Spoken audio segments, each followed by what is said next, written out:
ఏపీలో వాలంటీర్లకు సంబంధించిన బిగ్ బ్రేకింగ్ చూస్తున్నాం మనం. వాలంటీర్ వ్యవస్థ పునరుద్ధరించేటువంటి విషయంపై ప్రభుత్వం తర్జన భర్జన పడుతోంది.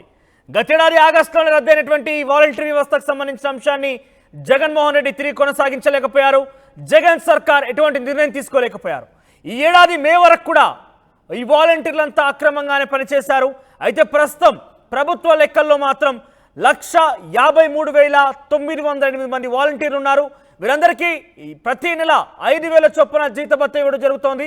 ఈ మొత్తాన్ని 76.95 కోట్ల రూపాయల గౌరవవేతనం తీసుకుంటున్నారు ఈ వాలంటీర్ అంతా కూడా. అయితే ఒక్కో వాలంటీర్కి 10,000 ఇస్తామని కూటమి ప్రభుత్వం హామీ ఇచ్చింది. జీతం పెంచితే ప్రతి ఏటా 1,848 కోట్లు ఖర్చు అవుతుంది. ఇక ఏడాది మార్చి నుంచి మే కాలంలో 1,09,192 మంది వాలంటీర్లు రాజీనామా చేసి వారంతా కూడా ఆ ఉద్యోగాల నుంచి తొలగిపోయారు. ఇక వాలంటీర్ల వ్యవస్థని కొనసాగిస్తే ఉన్న 1,53,908 మందిలో సగానికి పైగా ఉద్యాసన పరిమిత సంఖ్యతో వాలంటీర్ వ్యవస్థ కొనసాగించాలని ప్రభుత్వం యోచన చేస్తోంది. ఇక వచ్చే కేబినెట్ సమావేశంలో వాలంటీర్ వ్యవస్థపై నిర్ణయం తీసుకునే అవకాశం కనబడుతోంది. ఇక వాలంటీర్లలో పీజీ చేసిన వాళ్ళు కూడా 5% వరకు ఉన్నారు. డిగ్రీ చేసిన వారు 32%గా ఉన్నారు. డిప్లొమా చేసిన వాళ్ళు 2%గా ఉన్నారు. ఇక ఇంటర్ చదివిన వాళ్ళు 48%గా ఉన్నారు. 10వ తరగతి చదివిన వాళ్ళు 13%గా ఉన్నారు. అయితే ఏజ్ గ్రూప్ల వారీగా మనం చూస్తే కనుక 20 నుంచి 25 వయసు ఉన్నటువంటి వ్యక్తులు 25% మంది ఉన్నారు. ఇక 26 నుంచి 30 ఏళ్ల వయసు గలవారు 34% మంది ఉన్నారు.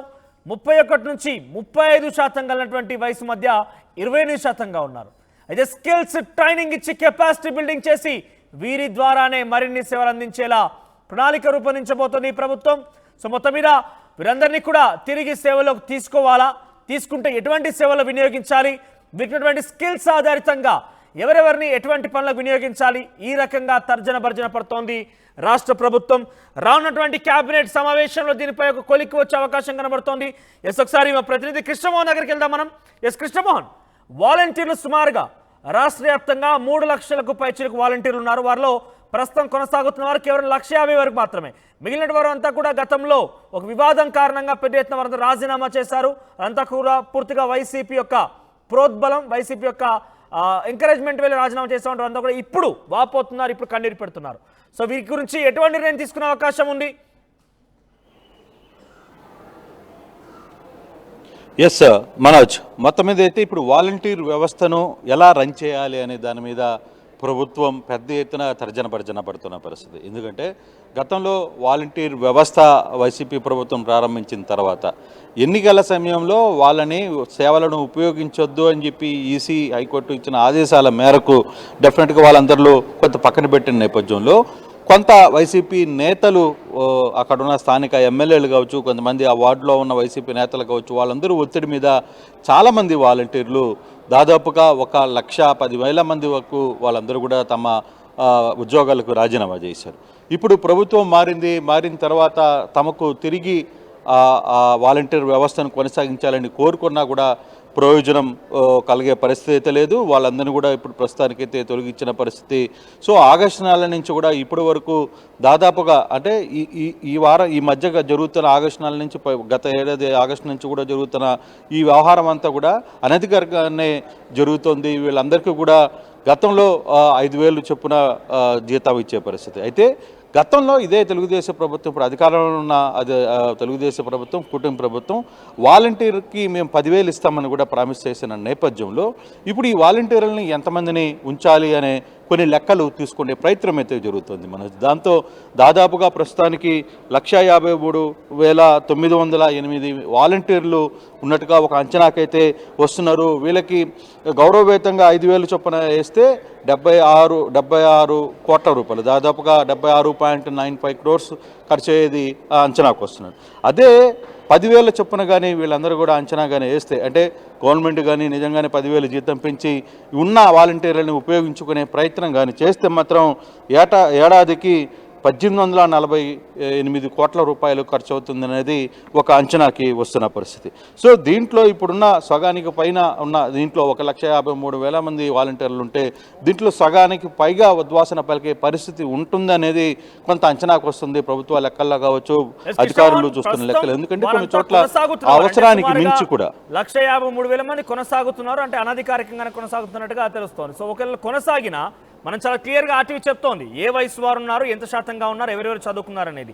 ఒకవేళ రాష్ట్ర ప్రభుత్వంగా నిర్ణయం తీసుకుంటే స్కిల్ వైజ్గా వారిని డివైడ్ చేసే అవకాశం ఉంది, ఇది ఓకే. కానీ ఎవరైతే రాజీనామా చేసిన వారు ఉన్నారో, రాజీనామా చేసిన వారు పెద్ద ఎత్తున కన్నీరు పెడుతున్నారు, పలువురు మంత్రుల దగ్గరికి వచ్చి వారంతా కూడా మొరపెట్టుకుంటున్నారు.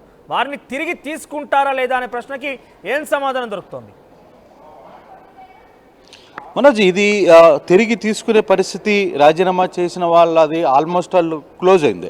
ఇక వాళ్ళని తిరిగి తీసుకుంటారు లేదు, తిరిగి వాళ్ళని చేసుకుంటారా లేదు, వాళ్ళని అనుమతి తీసుకునే ప్రయత్నం చేస్తారా అనే వ్యవస్థకి దాదాపుగా పులి స్టాప్ పడినట్టుగా మనకు అందుతున్న సమాచారం. దీని మీద ఇంకా పూర్తి స్థాయిలో కొంత చర్చ అయితే జరుగుతుంది. ఎందుకంటే విన్న వాలంటీర్ వ్యవస్థని వీళ్ళందరికీ కూడా స్కిల్ ట్రైనింగ్ ఇచ్చి వాళ్ళని టెక్నికల్గా ఎక్కడైనా కెపాసిటీని బట్టి వాళ్ళ టెక్నికల్గా ఎక్కడైతే వాడితే బాగుంటుందనే ఒక చర్చకు రాబోతుంది ప్రభుత్వం. ఆ దిశగా ఒక ఆలోచనకు వస్తుంది. అంటే ఆ నేపథ్యంలోనే ఇప్పుడున్న వాలంటీర్ వ్యవస్థలో దాదాపుగా పీజీ చేసిన వాళ్ళు 5% గుర్తించారు, డిగ్రీ చేసిన వాళ్ళు 32% మంది వాలంటీర్లుగా పనిచేస్తున్నారు, డిప్లొమా చేసిన వాళ్ళు 2%, ఇంటర్ 48%, 10వ తరగతి 13%, ఏజ్ గ్రూపులో కూడా చూసుకుంటే 20 నుంచి 25 మధ్య ఉన్న ఏజ్ గ్రూపు 25, 26 నుంచి 30 నుంచి 34%, 31 నుంచి 35, 28%.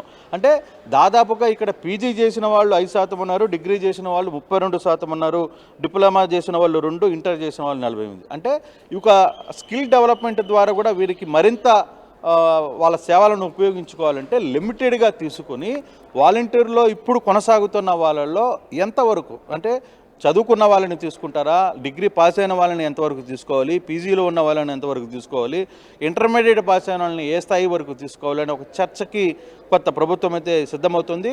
బహుశా రాబోయే రోజుల్లో దీని మీద ఒక పూర్తి అవగాహనకు వచ్చేయాలి అనే ఒక ప్రయత్నం అయితే చేస్తుంది. అయితే ఇప్పుడున్న వాలంటీర్ వ్యవస్థ కూడా చాలా వరకు తగ్గే పరిస్థితి ఉంటుందనేది మనకు కొంత సమాచారం అయితే కనపడుతుంది. అయితే ఉన్నంత వరకు వాలంటీర్ వ్యవస్థని వాడుకోవాలి అనుకుంటే 10,000 గౌరవ వేతనం పెంచినప్పటికీ ఉన్న స్కిల్డ్ ఎవరైతే వాలంటీర్లు ఉన్నారో వాళ్ళని మాత్రమే మనం ఉపయోగించుకుంటే ప్రభుత్వానికి కావచ్చు ఇతర అంశాలు కూడా ఉపయోగపడుతుంది తప్పితే ఎవరో కార్యకర్తలు చెప్పిన వాళ్ళందరికీ నాయకులు సూచించిన వాళ్ళందరికీ కూడా గతంలో వాలంటీర్ ఉద్యోగాలు ఇచ్చేశారు, వాళ్ళందరూ కూడా వాలంటీర్లుగా పనిచేశారు, వాళ్ళందరికీ 5,000 జీతాలు ఇచ్చారు అనేది ఒక చర్చ. సో అవన్నీ సిస్టమ్ లేకుండా దీంట్లో కూడా క్వాలిటీ అండ్ స్కిల్డ్ ఉన్న వాలంటీర్లని మాత్రమే మనం సెలెక్ట్ చేసుకుని వాళ్ళని ప్రభుత్వ సేవలకు ఉపయోగించుకుంటే జీతం కూడా వారికి కొంత పెంచే అవకాశం ఉంటే ఆ దిశగా ముందుకు వెళ్తచ్చు కొంత పరిణితి. అయితే ఇప్పుడున్న సమస్య ఏంటంటే అంటే రాజీనామా చేసిన వాళ్ళు కావచ్చు, కొంతమంది వెళ్ళిపోయిన వాళ్ళు కావచ్చు, వాళ్ళు తిరిగి మేము ఉద్యోగాలు కావాలంటున్నారు. వాళ్ళకి మరి ఏం చేయాలి అనేది ఇంకా ప్రభుత్వం నిర్ణయం తీసుకోలేదు. ఉన్న 1,53,000 మందిలో ఎంతమంది వాలంటీర్లు ఉంటారు, వాళ్ళలో కొంతమంది ఉద్వాసన పలుకుతారా అనే ఒక చర్చ కూడా కనపడుతుంది. మనోజ్, రైట్ కృష్ణమోహన్. సో మొత్తం మీద ఏపీలో వాలంటీర్ల సంఖ్య చూస్తే కనుక సుమారుగా 3 లక్షల మంది వాలంటీర్లు, అంటే అటు ఇటుగా 3 లక్షల మంది వాలంటీర్లు అయితే ఏపీలో గత ప్రభుత్వంలో కొన్ని సేవలు వినియోగించుకున్నారు. దాదాపుగా వార్డుకొక వాలంటీర్ చొప్పున అక్కడ పెద్ద ఎత్తున వాళ్ళ యొక్క పెన్షన్ల పంపిణీ కార్యక్రమాలు కావచ్చు, ప్రభుత్వ పథకాలను కావచ్చు, వివిధ రకాల్లో వారు వినియోగించుకున్నారు. అయితే గతంలో వచ్చినటువంటి ఒక ఫిర్యాదు మేరకు కావచ్చు పెద్ద ఎత్తున వాలంటీర్ వ్యవస్థను రద్దు చేయడం జరిగింది. ఆ రద్దు చేసినప్పటికీ సుమారుగా 1,53,000 మంది అక్రమంగానే ఎప్పుడైతే రద్దయినప్పటి నుంచి సుమారుగా మే వరకు కూడా వారంతా అక్రమంగానే కొనసాగినట్టుగా భావించాలి. ఎందుకంటే వారు పూర్తిస్థాయి వ్యవస్థ రద్దయినప్పటికీ కూడా వాళ్ళు సేవలు వినియోగించుకున్నారు, వారు కొంత విధుల్లో నిర్వర్తించారు. అయితే ఈ ప్రభుత్వం ఏర్పాటైన తర్వాత వాలంటీర్ లేకుండా ఇటీవల కాలంలో పెన్షన్ పంపిణీ కార్యక్రమం జరిగింది. పలు సేవా కార్యక్రమాలు విస్తృతంగా సచివాలయ సిబ్బంది నేరుగా ప్రజలకు తీసుకెళ్తున్నారు. అనేక రకాలుగా వివిధ ఉన్నటువంటి క్షేత్రస్థాయి అధికారులు కూడా ముందుకు వెళ్తున్నారు. అయితే వాలంటీర్ వ్యవస్థని ఏ రకంగా వినియోగించుకోవాలనేది ఏపీ రాష్ట్ర ప్రభుత్వం తర్జన పడుతోంది. గతంలో రద్దయినప్పటికీ అప్పుడు జగన్మోహన్ రెడ్డి ప్రభుత్వం ఉన్నప్పటికీ తిరిగి పునరుద్ధరించి వాటిని సక్రమ మార్గంలో తీసుకెళ్లే ప్రయత్నం జగన్మోహన్ రెడ్డి కూడా చేయలేరు. అయితే ఇప్పుడు ఆర్టీవీ చాలా క్లియర్గా చూపిస్తోంది కేటగిరికల్ వైజ్గా ఎవరెవరు ఏ రకంగా ఉన్నారు, ఎంత చదువుకొని ఉన్నారు, వారంతా ఏ శాతంగా ఉన్నారని చాలా క్లియర్గా మీకు చూపించే ప్రయత్నం చేస్తోంది. ఇప్పుడు 153,000 మంది సుమారుగా వారంతా కూడా విధుల్లో ఉన్నారు. రాజీనామా చేసిన వారు సుమారుగా 1,00,000కు పైగా ఉన్నారు. అయితే వీరందరికీ గతంలో మనం చూసుకుంటే కనుక 5,000 రూపాయల చొప్పున గౌరవ వేతనం ఇవ్వడం జరిగింది. అయితే ఈ 5,000 రూపాయల గౌరవ వేతనం సంబంధించి చూసుకుంటే కనుక రాష్ట్ర ప్రభుత్వం మీద 76.95 కోట్లు వారి మీద ప్రభుత్వం మీద కొంత భారం పడింది. ప్రస్తుతం కనుక వారిని స్కిల్ చేసి ఈ కేటగిరికల్ వైజ్గా చదువుకున్న వారిని, పీజీలు చేసిన వారు, డిగ్రీ చేసిన వారు ఉన్నారు కాబట్టి వారందరినీ ఇక్కడ స్కిల్ చేసి వాళ్ళు కొంత నూతన టెక్నాలజీని వారికి నేర్పించి ఆ తర్వాత వారిని విధుల్లోకి తీసుకొని సుమారుగా 10,000 రూపాయలు గౌరవ వేతనం కింద వాళ్ళకి కనుక ఇస్తే 1,848 కోట్ల రూపాయలు ఖర్చు అవుతుందట. అయితే ఈ విషయంపై రాష్ట్ర సర్కార్ ఆలోచన చేస్తోంది. అయితే గత ఏడాది మార్చి నుంచి మే కాలంలో సుమారుగా 109,192 మంది వాలంటీర్లు రాజీనామా చేశారు. ప్రస్తుతం వారందరినీ వెనక్కి తిరిగి తీసుకోవడం అనేది ఇక అది అసాధ్యంగానే కనబడుతోంది. కానీ ఉన్నటువంటి 153,000 మందిని ఏ రకంగా స్కిల్ చేయాలి, వారందరినీ ఏ రకంగా వినియోగించుకోవాలి, ఏ కేటగిరీల్లో వారందరినీ వినియోగించుకోవాలి, పూర్తిగా కూడా రాష్ట్ర ప్రభుత్వం వచ్చే కేబినెట్ సమావేశంలో నిర్ణయం తీసుకొని ఒక కొలిక్కి వచ్చే అవకాశం కనబడుతోంది.